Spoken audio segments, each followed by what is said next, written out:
네, 안녕하세요. 더함공동체교회 매일 5분 묵상. 오늘은 잠언 21장 28절입니다. 제가 읽겠습니다. 거짓 증인은 패망하려니와 확실히 들은 사람의 말은 힘이 있느니라. 아멘. 거짓말을 하는 사람은 망하겠죠. 패망하겠죠. 너무 당연한 거죠. 근데 여기서 거짓말을 하는 사람 정도가 아니라 뭔가 증거를 대서 거짓말을 하는 사람인 거예요. 그러니까 거짓 증인인 거죠. 단순히 그냥 삶 속에서 나오는 과장, 축소의 개념이 아니라 재판과 같은 어떤 확증을 해야 되는 상황 가운데에서 말을 증거로 사용하는 행위에 대한 이야기입니다. 그런 사람들은 패망을 해요. 그런데 정말로 확실하게 들은 사람의 말은 힘이 있대요. 그러니까 이 성경이 갖고 가는 구조가 좀 이상해요.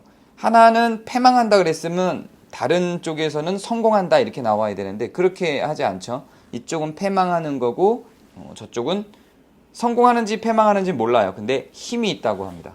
비교를 우리가 갖고 있는 방식으로 접근하지 않죠. 먼저 거짓 증인은 패망한다는 표현을 먼저 보면요. 요 요절 자체를 전도하는 데 사용되는 표현이다. 복음을 전하는 것에 대한 증인으로서의 삶을 의미하는 거다라고 주장하시는 학자들이 있는데요. 그것도 맞는 것 같고요. 그리고 아니다. 그냥 거짓말에 대한 이야기다. 거짓말과 진실한 말에 대한 이야기다 라고 해석하시는 분들도 있습니다. 그것도 맞는 것 같아요. 둘 다 맞다라고 하는 건 대립구조가 아니라 둘 다 적용 가능하다라는 이야기를 하고 있는 겁니다. 먼저 그런데 우리가 의심을 품을 것은 이게 복음을 전하는데 사용되는 거냐 일상생활에서의 거짓말에 대한 거냐가 아니라 정말로 이 요절이 참인가에 대한 의심이에요. 거짓 증인이 패망하는 거를 쉽게 볼 수가 없죠. 거짓 증인이 잘 패망하지 않아요. 거짓 증인들은 오히려 그 거짓말로 인해서 자기의 이득을 얻고 승승장구하면서 잘 사는 것을 삶에서 더 많이 보여줍니다. 근데 성경이 특히 잠언이 이런 표현들을 굉장히 많이 쓰는데요.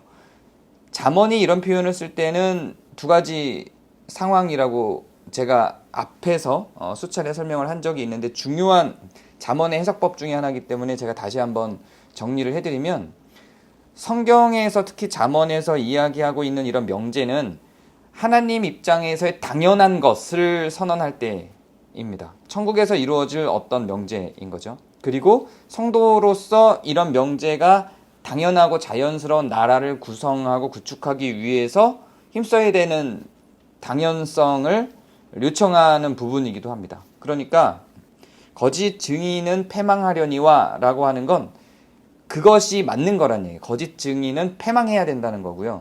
그런 세상을 우리가 만들어야 된다는 거죠. 그리고 이것과 연결돼 있지만 비교가 다르죠. 하나는 망하는 거고 하나는 성공하는 거고가 아니라 하나는 망하는 거고 하나는 힘이 있는 거예요. 근데 거짓 증인도 힘이 있을 수 있거든요. 근데 그렇게 설명하지 않아요. 이렇게 가야 논리적으로는 더 맞는 것 같아요. 거짓 증인은 힘이 없으려니와 확실히 들은 사람은 힘이 있느니라 이렇게 가든지 거짓 증인은 패망하려니와 확실히 들은 사람은 성공하느니라 이렇게 가는 게 맞는 것 같은데 그렇게 비교하지 않는다는 거죠. 그래서 우리가 패망이라고 여기 표현된 것은 하나님 입장에서의 그러니까 우리 이 거짓 증인이 자기가 생각하고 있는 성공은 성취했을 수 있어요. 거짓말을 통해서. 그러나 하나님 입장에서의 정의의 입장, 사랑의 입장, 공의의 입장에서 이건 패망한 거예요. 거짓 증인은 정의에 있어서 패망한 겁니다. 거짓말한 그 자체로 이미 패망한 것이고 그는 의에 도달해야 된다라는 입장에서 이미 패망한 겁니다. 하나님한테 그는 망한 자예요. 물질을 많이 갖고 권력을 많이 가질 수는 있지만 하나님께 다가가고 정의를 실천하고 정의에 서는 입장에서 망한 겁니다. 그리고 그러나 확실히 들은 사람들은 그것이 망하는 길이라 할지라도 그것이 실제로 성공을 하지 못하는 길이라 할지라도 돈을 갖지 못하고 권력을 유지하지 못하는 일이라 할지라도 확실히 들은 사람의 말, 그 들은 대로 전하는 확실히 들은 사람의 말은 힘이 있죠. 그래서 우리에게 어떤 행동을 요청하는 표현인 거죠. 결국은 우리가 들은 것을 확실하게 말하도록 요청하는 내용이죠. 그렇게 잠언의 방식이 뭘 해라라는 율법처럼 구약의 율법처럼 명령적으로 나가지 않고 상황을 보여주는 것으로 정리를 하기 때문에 그냥 펼쳐 보여줬을 뿐인 거예요. 그러나 이것이 사실인 거죠. 우리가 우리의 시각에서 거짓 증인이 패망한다라는 입장이 돈을 못 벌고 망한다든지 권력을 못 갖는다는 입장에서 생각하면 이 말씀을 신뢰할 수 없죠. 그러나 하나님의 입장에서 저는 패망한 사람입니다. 거짓말을 한, 거짓 증거를 한 그걸로 그냥 패망한 사람인 거고요. 그러나 확실히 들은 것을 말하는 사람들은 그 말 자체에 힘이 있는 거예요. 이미 그거 자체가 힘인 거예요. 그리고 그렇게 힘있게 말하는 삶을 살아가는 것이 설사 인간의 입장에서 볼 때 권력을 취하지 못하고 돈을 벌지 못한다 할지라도 그 자체의 의로움으로 성공한 거죠. 거기에 그냥 이미 힘이 있는 겁니다. 우리의 눈과 시선이, 우리의 발걸음이, 우리의 말이 어느 위치에 있는지를 곰곰이 한 번 더 생각해보는 그런 하루가 되시길 바랍니다. 감사합니다.